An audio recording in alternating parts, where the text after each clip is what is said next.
Sa isang bansang puno ng ingay ng politika at kontrobersya, sino ang nagsasabi ng totoo? Sino ang nasa panig ng bayan? Welcome to Bayang Pinas, ang news channel na hindi takot maglatag ng katotohanan. Dito, pinag-uusapan natin ang mga isyong may kinalaman sa kinabukasan mo, politika, pamahalaan at ang tunay na kalagayan ng ating bansa. Hindi kami bayad, hindi kami bulag. Sa Bayang Pinas, ang boses ng mamamayan ang tunay na headline. Kaya kung sawang-sawa ka na sa mga baluktot na impormasyon at scripted na kwento, dito ka na. Dito sa Bayang Pinas, tayo ang bantay at boses ng bayan.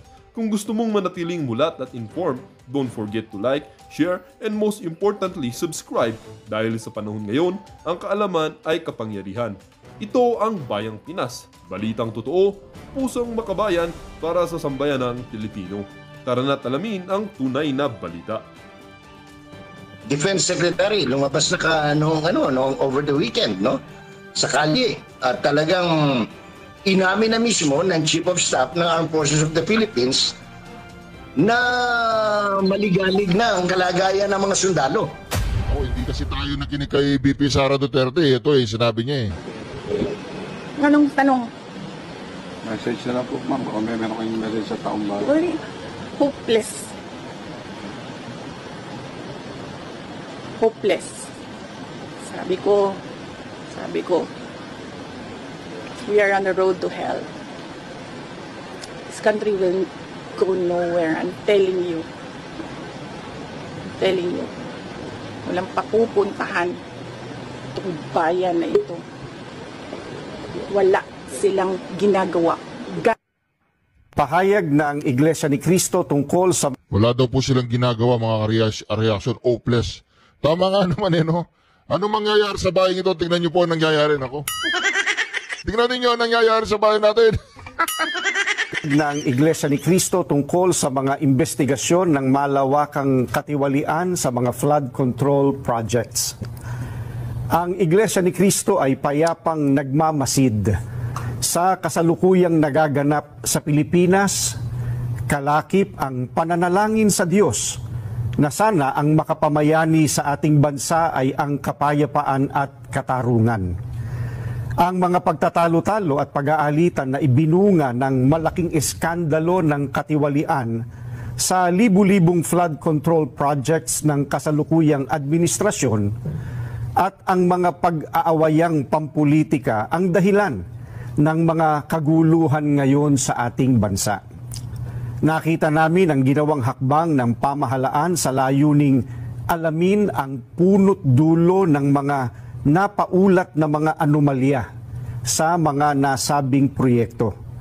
Bukod sa sinimulang mga pagdinig tungkol dito ng Kamara at Senado, ay itinatag din ang Independent Commission for Infrastructure, ICI.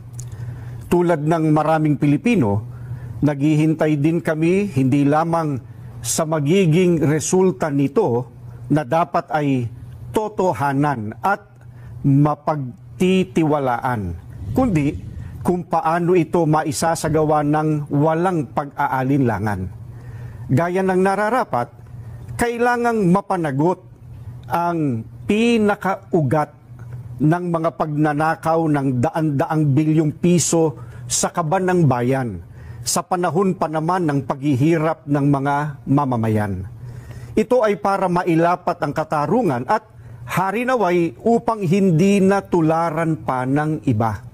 Subalit, hindi ito magagawa kung ititigil na ang investigasyon ng Senado, gaya ng napapabalitang gagawin ng liderato nito dahil sa hindi malinaw na dahilan.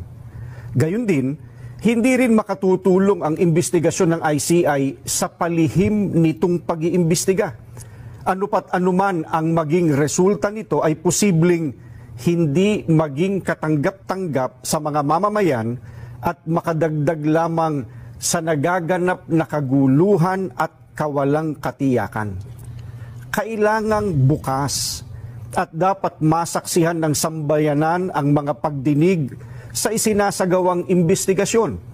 Naniniwala kami na para magkaroon ng kapayapaan, kailangang patuloy na imbestigahan ang malawakang katiwaliang iyon at isagawa ng may transparency at walang kinikilingan o pinagtatakpan.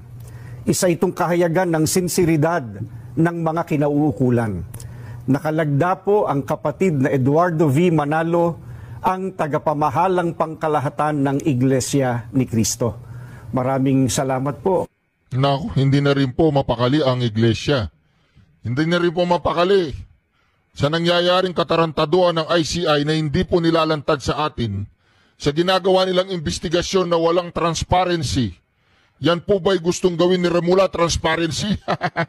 Transparency ng mga di ba? Good afternoon. Welcome po natin ang bagong ombudsman, di ba? Welcome natin ang bagong ombudsman. Pakinggan po natin kung ano sasabihin niya, di ba? Di ba kailangan natin pakinggan? Kailangan naman hindi natin pakinggan. Alam ko, ayaw niyong marinig, pero kailangan natin pakinggan ang bagong ombudsman. Pasasahurin natin to. Tingnan natin, ha? Huwag po kayong mga high blood. Kailangan natin pakinggan, ha? Good afternoon. Hi, sir. Sir, unang-una, sir, congratulations sa Ombudsman Jesus Crispin Remulla po. Sandali lang, bago natin i-congratulate, iano muna natin siya, pakinggan muna natin yung kanyang unang sinabi dito. Ito, pakinggan po natin. Wala ho tayong pakialam sa batas na sometimes you have to bend the law to be able to please the people. Mas mataas po ang taong bayan sa batas. Am I right, Secretary Remulla? Yes, sir. Yes, sir. Chairman. Thank you, Mr. Chair. Narinig po ninyo yan? Yes, sir. Yes, sir, no? Tapos ginawa siyang ombudsman. Ginawa siyang ombudsman. Bending the law, yes, sir. Tapos, ginawang ombudsman. Ako, mga ka-reaction. Magandang hapon. Sir, ano po maasahan ng publiko sa pagtayo niyo po bilang ombudsman? Transparency. And, Transparency daw. Ang unang-una niyang gagawin, salin ni VP Sara Duterte. Ay, ano sinasabi natin? a lot of action.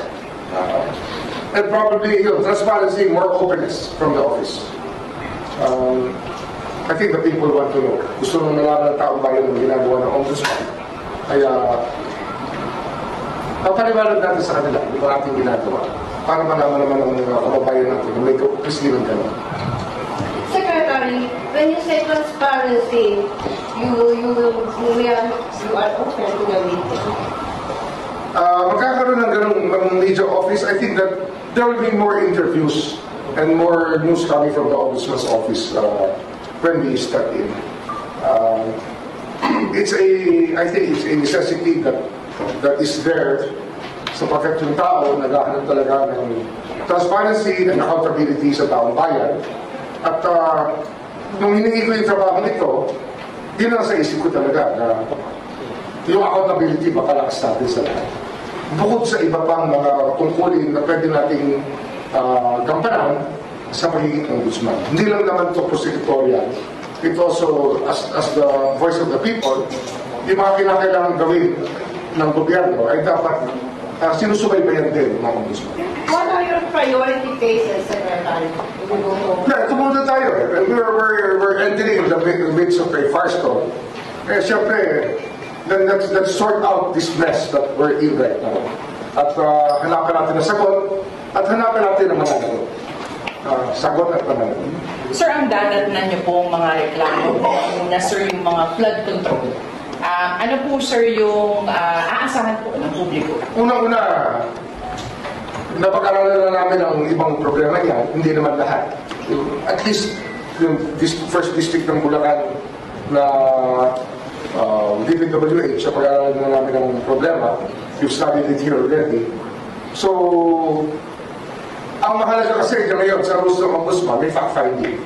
Ipa-validate namin lahat ng data na sasabit. Yung mga final na ICI, yung na-file ng ipa-file ng DOJ with regards to those above standard grade 27 and above. At yun, maasahan ng gagalaw yan ng mabilis. At susubukan natin pabilisin ang proseso. Kasi nga, hindi naman ito lihim na sa atin. Alam na natin ang nangyari. Kaya pabibilisan natin ang konti. Sir, ano pong advantage na kayo po ay nakatutok din dun sa kasong ito dito po sa DOJ? Ano kasi yan eh, meron talagang relasyon ang ombudsman sa DOJ. Kasi nga, may memorandum of agreement yan, may kasunduan ng ang DOJ at Ombudsman's Office tungkol sa paglatag ng kaso sa RTC na ang gaganap dyan ay ang DOJ. Ito yung mga salary grade below 37. Ito yung mga pwedeng usiti ng DOJ. Kaya tuloy-tuloy ang relationship na to. Tuloy-tuloy ito. At marahil ay gagawin pa ng ibang refinement para mas mabilis ang proseso. Sir, isa din po sa dadatnan nyo doon. So, ibig sabihin mga ka-reaction, dalawa na yung hawak ni Remula, DOJ tsaka Ombudsman. Ganun po ang mangyayari dyan mga ka-reaction. Siya yung mayawak eh. Hindi ko alam siya yung presidente natin ngayon. Siya yung presidente, vice president si Bersamin ang vice president. Ay, yan po ang nangyayari sa ating bayan mga ka-reaction. Yan po ang realidad. Yan ang reality, katotohanan na nangyayari ngayon na ang ating ombudsman ay isang yes sir. Ayaw niyo, gusto niyo marinig ulit? Yung yes sir niya. Yan ang ating ombudsman. Wala eh, ganyan talaga ang ating presidente. Di ba ang presidente natin oy, Bobo Marcos, bumaba ka na dyan. Wala na, wag ka na magkunwari presidente.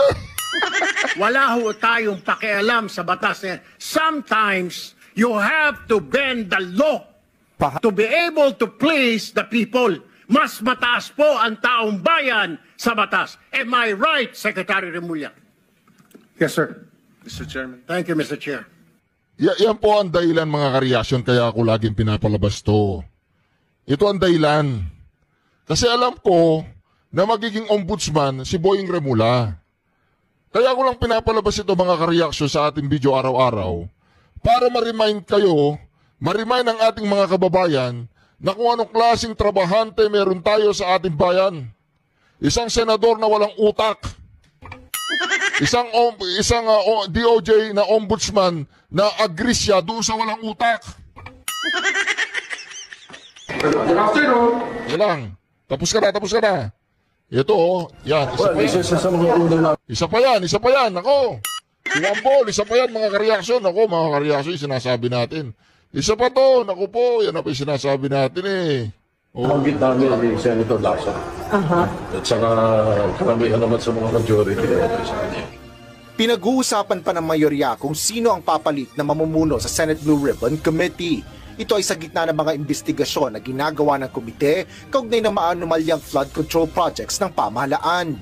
Ayon kay Senate President Vicente Soto III, 5 miyembro ng mayorya ang tinitingnan nilang maaaring pumalit sa pwesto na binitawan ni Senate President Pro Tempore Panfilo Lacson. Ilan sa mga pinangalanan ni Soto na posibleng maging Blue Ribbon Chairperson ay sina Senators J.V. Ejercito, Raffy Tulfo, Francis Kiko Pangilinan, Risa Ontiveros at Pia Cayetano. Ngunit si Senador Ejercito tumanggi na sa naturang posisyon.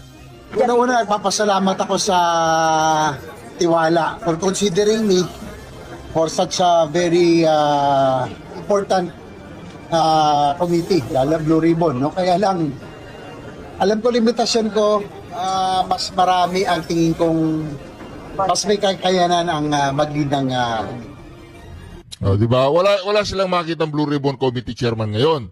So wala silang makitang Blue Ribbon Committee Chairman, lahat sila tumanggi si Raffy Tuplok kasi alam ni Raffy Tuplok hindi siya pwede doon dahil kulang ang kanyang kaalaman. Si Risa, siguradong hindi rin tatanggapin yan. Si Bam Aquino naman, bukod sa hindi niya kaya, pinsang buo ni Tambaluslos yung asawa niya. Si Kiko naman, siya yung lawyer na yung konsel ng baryo, tatalunin pa siya. Sinabi naman ni Senate President Tito Soto na nakausap na rin niya si Senator Ping Lacson kaugnay ng apila ng ilang miyembro ng mayorya na manatili na lang siya bilang chairperson ng Senate Blue Ribbon Committee. Ngunit ayaw na anya talaga ni Lacson na pamunuan ng naturang komite. Parang mas magiging effective siya as a critic. Baka blessing in disguise. Si Senador Amy Marcos naman, sinabing hindi siya masaya sa direksyon ng Blue Ribbon lalo't nababaling na anya ang laban sa mga senador. Oo, kaya hindi na ako umattend kasi parang gusto nila hanggang kay Congressman Saldi ko lamang, samantalang napakaklaro nung sinabi ni Congressman ko, sinabi ng ilang kontratista, sinabi ng Public Works, na silang lahat ay napag-utusan. Ang tanong, sino nag-utos? Bakit ayaw iakyat ang investigasyon? Kinakailangan alamin ang katotohanan, ang buong katotohanan. Kung saan patungo ang ebidensya, dyan tayo susunod, hindi sa utos ng kanino. Asher Cadapan Jr., UNTV News and Rescue. Diyos ang aming sandigan, serbisyo. Nako, yun na po sinasabi natin. Nahihirapan po sila maghanap ng Blue Ribbon Committee Chairman. Ako na lang kaya. Ako na lang ang Blue Ribbon Committee Chairman. O, Manong Jay Sosa, pasok! Manong Jay, pasok! O, diba? Ano kaya mangyayari, Manong Jay Sosa? Ako mas kinakabahan ako doon sa very reality, very real na posible na ito sa malapit na hinaharap, probably days if not weeks, no? Na talagang massive na people power. Bakit? Lumabas na, including the former Defense Secretary, lumabas na over the weekend, no? Sa kalye. At talagang inamin na mismo ng Chief of Staff ng Armed Forces of the Philippines na maligalig na ang kalagayan ng mga sundalo. Matagal na lang tinatago yan eh. Sinasabi, walang kudeta, walang ganito. At inaamin na nila na talagang hinihimok na ng mga retiradong general at iba pang opisyal ng Armed Forces of the Philippines at ng Philippine National Police na sabihan na ang kanilang Commander-in-Chief na bumitaw na o magbitiw na sa katungkulin o katungkulan. Ang kinatatakot ko, yung pangatlo, na baka sa galit ng tao at dahil nakukupara na sa baka lumusob na at kaladkarin palabas yung mga namumuno hindi lamang sa Malacanang kundi maging sa Kongreso ng Republika ng Pilipinas. Naku, mga ka-reaction. Ito pong pagkakatalaga kay Bonjing Remula, gusto po ninyo mapanood yung sinasabi nating bending the law? Diba, yan po ang sinabi na ni Senator Marcoleta doon sa isang pagdinig. Na kung saan mga ka-reaction, kinwestiyon po ni Senator Marcoleta ang pagkakatalaga dito kay Bonjing Remula na maging ombudsman. Ito ba ay makatuwiran? Ito ba ay makatarungan? At ito ba ay karapat-dapat na magkaroon tayo ng isang ombudsman na katulad po ni Bonjing Remula? Kaya mga ka-reaction ito, tuloy po natin ito mga ka-reaction sabay-sabay po tayo mag-react dyan sa comment section. Ako, mga ka-reaction. So, yun ang tingnan natin, no? Because these are developing events and developing stories that can happen any moment. Sabi nga ng nagiinuman sa kalye, pare, mangyayari yan any monument.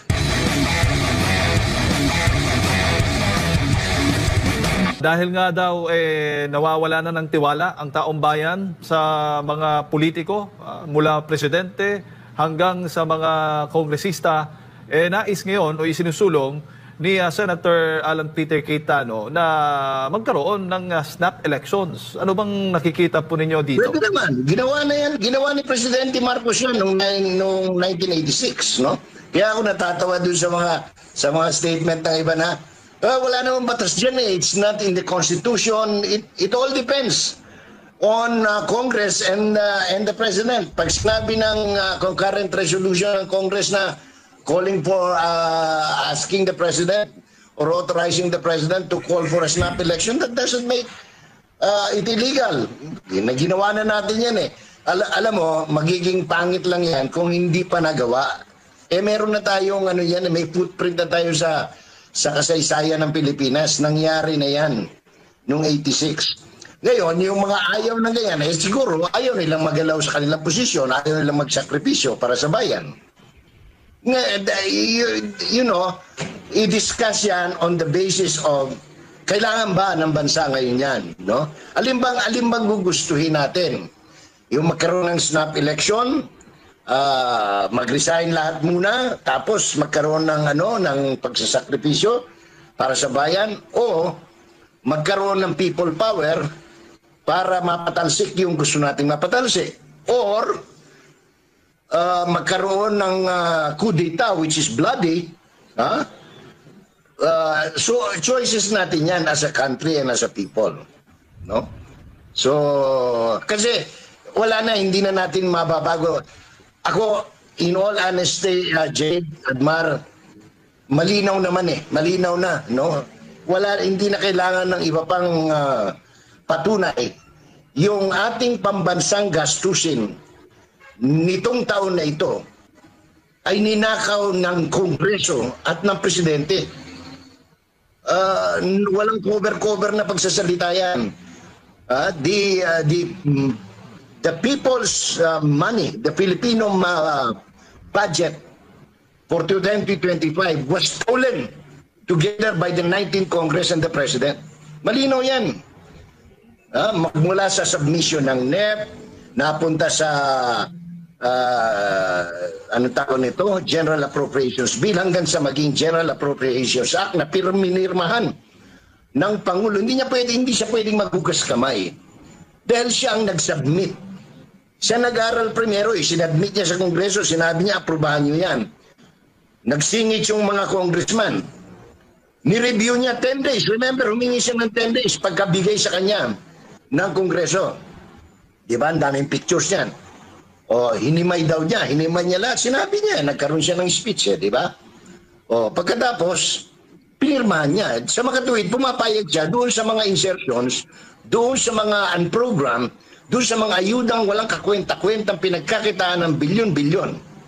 And kaya nga ang nangyari, first quarter pa lang ng taon, deficit spending na tayo. Alam ba ng mamamayang Pilipino na from January, February, March, 3 buwan pa lang, kinapos na tayo sa ating budget by almost 500 million, kalahating trilyon.